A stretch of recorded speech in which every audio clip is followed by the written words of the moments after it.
ఒక సదుద్దేశం, ఒక సదాశయం లేకుండా ఒకరు కన్యాకుమారి నుంచి కశ్మీర్ వరకు నడిచిన అది ఒక నిరర్ధకమైన నడకగా చరిత్రలో మిగిలిపోతుంది. కానీ ఒక సదాశయంతో, ఒక సత్సంకల్పంతో ఇంకొకరు కన్యాకుమారి నుంచి కశ్మీర్ వరకు ప్రజలందరితో మమేకమై వారందరినీ ఏకతాటిపైన నడిపిస్తే అది ఆత్మనిర్భర భారత్ అవుతుంది. అదే కన్యాకుమారి నుంచి కశ్మీర్ వరకు ప్రజలకి వారి పరిసరాల శుభ్రత యొక్క బాధ్యతను తెలియజేస్తే అది స్వచ్ఛ భారత్ అవుతుంది. అదే కన్యాకుమారి నుంచి కశ్మీర్ వరకు ప్రజల గుండెల్లో దేశభక్తి, ధైర్య సాహసాలతో నింపితే అది పటిష్టమైన, బలిష్టమైన భారతం అవుతుంది. అది ఒక రోజున అఖండ భారతం అయి తీరుతుంది. ఒక బలమైన భారత్ కోసం, ఒక దృఢమైన దేశం కోసం, జగత్తంతా వసుదైక కుటుంబం అనే భావన కోసం 4.5 దశాబ్దాలుగా పరితపిస్తూ, పరిశ్రమిస్తూ ఆ దారిలో ఎదుర్కొన్న ప్రతి పరాజయాన్ని, పడ్డ ప్రతి అవమానాన్ని నవ్వుతూ స్వీకరిస్తూ, వాటినే విజయాలకి ఇంధనంగా వాడుకుంటూ, దేశాన్ని అభివృద్ధి పథంలో నడిపిస్తూ, భారతదేశాన్ని ప్రపంచంలోనే 3వ బలమైన ఆర్థిక వ్యవస్థగా తీర్చిదిద్దేలా నడిపిస్తున్న మన ప్రియతమ ప్రధాని, మన గౌరవ ప్రధాని శ్రీ నరేంద్ర మోదీ గారికి నా తరపున 5 కోట్ల మంది ఆంధ్రప్రదేశ్ ప్రజల తరపున నా హృదయపూర్వక నమస్కారాలు.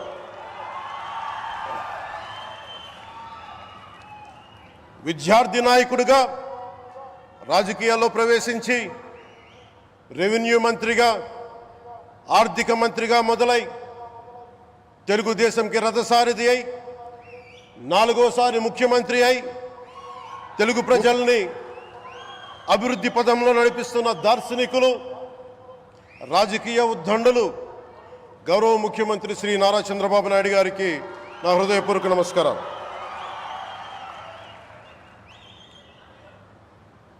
తోటి మంత్రివర్గ సహచరులైన ప్రతి ఒక్కరికి, నారా లోకేష్ గారికి, ఎన్డీఏ కూటమి శాసనసభ్యులకి, నాయకులకి, బీజేపీ నాయకులందరికీ పేరు పేరున నా నమస్కారాలు. కార్యకర్తలకి నా హృదయపూర్వక నమస్కారాలు. బీజేపీ నాయకురాలు శ్రీమతి పురంధేశ్వరి గారికి నా హృదయపూర్వక నమస్కారాలు. మా ఎన్డీఏ కూటమికి 164 అసెంబ్లీ స్థానాలు, 21 మంది పార్లమెంట్ సభ్యులనిచ్చి మమ్మల్ని వారి విలువైన ఓటుతో వేసి గెలిచిన ప్రతి ఒక్కరికి ఆడపడుచులకి, అక్క చెల్లెళ్ళకి, పెద్దలకి, పిన్నలకి, యువతులకి, యువకులకి పేరు పేరున నా హృదయపూర్వక నమస్కారాలు. ప్రజలు ఎన్డీఏ ప్రభుత్వాన్ని నమ్మారు, నిలబడ్డారు.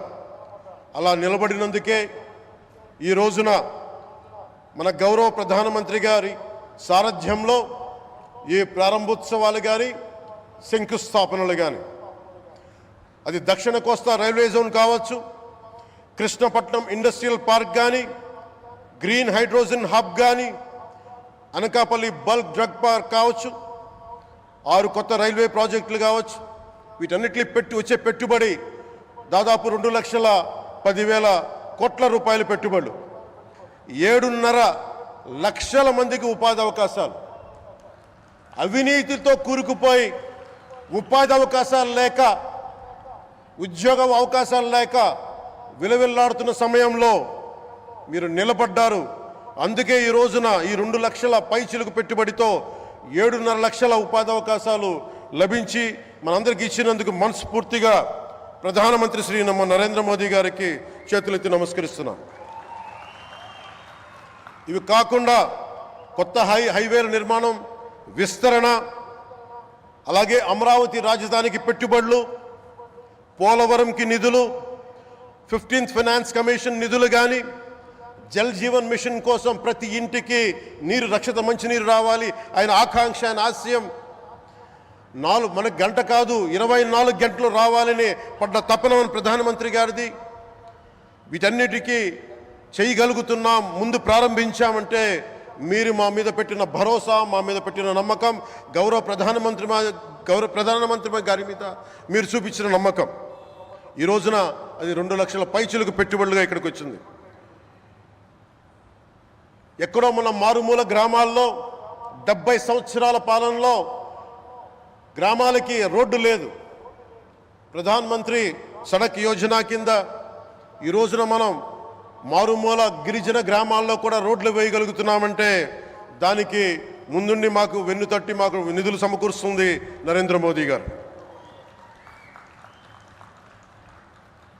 భారతం అభివృద్ధి పదంలో ఎందుకు చేశారు ఇవన్నీ అంటే, భారతదేశం అన్ని రాజ్యాలు, అన్ని రాష్ట్రాలు ఏ ఒక్కరు కూడా అభివృద్ధిలో వెనకపడకూడదు.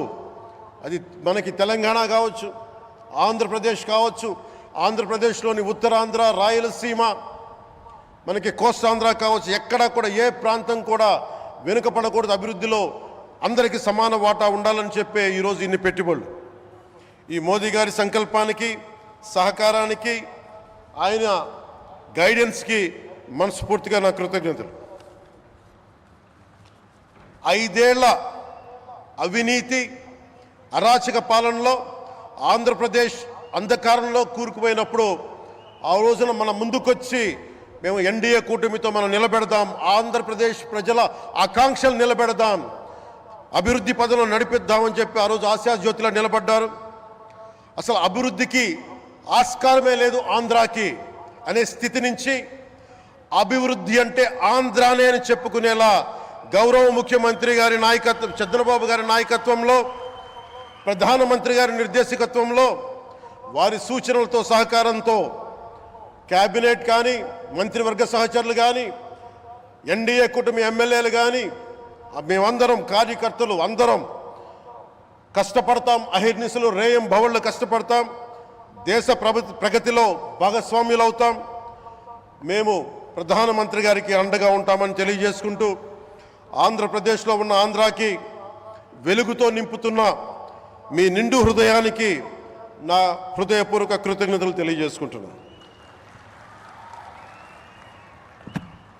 మరోమారు మీ అందరికీ ధన్యవాదాలు తెలుపుకుంటూ, నమ్మకం పెట్టారు. మీరు పెట్టిన నమ్మకానికి ఈ రోజున 2 లక్షల పైచిలకు పెట్టుబడులు తీసుకొచ్చాం. ప్రధానమంత్రి గారు ఉండటం వల్ల, సమర్థవంతులైన చంద్రబాబు గారు ఉండటం వల్ల మేమందరం నేర్చుకోవడానికి, పనిచేయడానికి సంసిద్ధంగా ఉన్నాం. సో మీరందరూ ఇదే సహకారం ఇవ్వాలని మనస్ఫూర్తిగా కోరుకుంటూ, ఆ భగవంతుడు, ఆ లక్ష్మీ నరసింహుడు ఈ దేశాన్ని మరింత ప్రగతి పదంలో నడిపించేలా గౌరవ ప్రధానమంత్రి శ్రీ నరేంద్ర మోదీ గారికి దీర్ఘాయుష్ ఇవ్వాలి, ఆరోగ్యం ఇవ్వాలని మనస్ఫూర్తిగా కోరుకుంటూ, ఆ లక్ష్మీ నరసింహుడిని వేడుకుంటూ సెలవు తీసుకున్నాను. జై భారత్, జై హింద్.